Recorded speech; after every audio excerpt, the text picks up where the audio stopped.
Hello বন্ধুরা, welcome to my channel সুখ শাড়ি। আবারও একটা নতুন ভিডিও নিয়ে হাজির হয়েছি তোমাদের কাছে। তোমরা দেখতে পাচ্ছ আজ কিন্তু আমি বানাচ্ছি চিকেন কারি। প্যাকেটের উপর লেখাই আছে, বুঝতেই পারছো। আর আমি কিন্তু আলাদা করে কোনো মশলা কিন্তু অ্যাড করিনি এর মধ্যে। এই মশলাটা পুরোটাই তৈরি থাকে, তাই খাটনিও কম।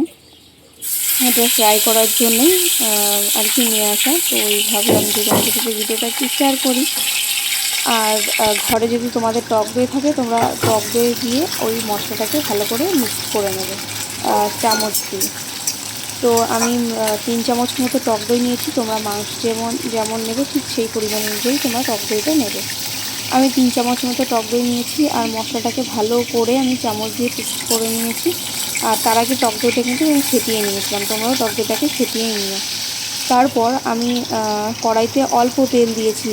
তেল দিয়ে আমি মাংসটাকে ভেজে নিচ্ছি হালকা লাল করে, বেশি কিন্তু ভাজবে না। গ্যাসটা অবশ্যই আস্তে দিয়ে তোমরা মাংসটাকে ভাজবে।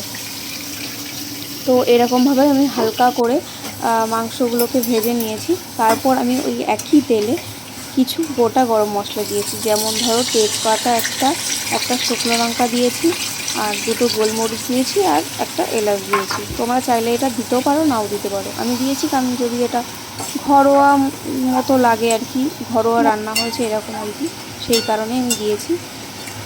তারপর দেখো আমি একটু নাড়াচাড়া করে নিয়ে তারপর আমি মশলাটা দিয়ে দিয়েছি। তোমরা দেখতেই পাচ্ছ মশলাটা দেওয়ার সাথে সাথে হালকা হালকা তেল ছেড়ে দিয়েছে। তো বেশিক্ষণ কিন্তু তোমাদের কুক করা লাগবে না। তারপর আমি তেলটা ছেড়ে দিলে মাংসগুলো দিয়ে দিতাম। এবার মাংসটাকে ভালো আর একটা কথা বলে, তোমরা কিন্তু এই মশলাতে এক ফোঁটাও নুন দেবে না, কারণ এতে সব কিছু দেওয়া থাকে, সব কিছু অ্যাড করা থাকে, নুন দেওয়া থাকে। তোমরা আলাদা করে কোনো নুন দেবে না। তারপর আমি মাংসটা দিয়ে ভালো করে মাংসটাকে আমি কষিয়ে নিয়েছি। আর তার আগে যেহেতু মাংসটা ভাজা ছিল সেই কারণে অনেকটা সেদ্ধ হয়ে গেছিলো মাংস। আর কথাটা যদি কোনো ভুল থাকে প্লিজ কিছু মনে করো না, এটাকে ইগনোর করো। তারপর দেখো আমি একটু গরম জল করেছিলাম, সেই গরম জলটা আমি দিয়ে দিলাম, তবে পরিমাণ অনুযায়ী। আমি একটু হালকা গ্রেভি রাখবো, সেই কারণে আমি একটু অল্প জলই দিয়েছি, বেশি জল দিইনি। তোমরা পরিমাণ অনুযায়ী জল দেবে যতটা গ্রেভি রাখবে। তো দেখো আমি ঠিক এরকম গ্রেভি রেখেছি।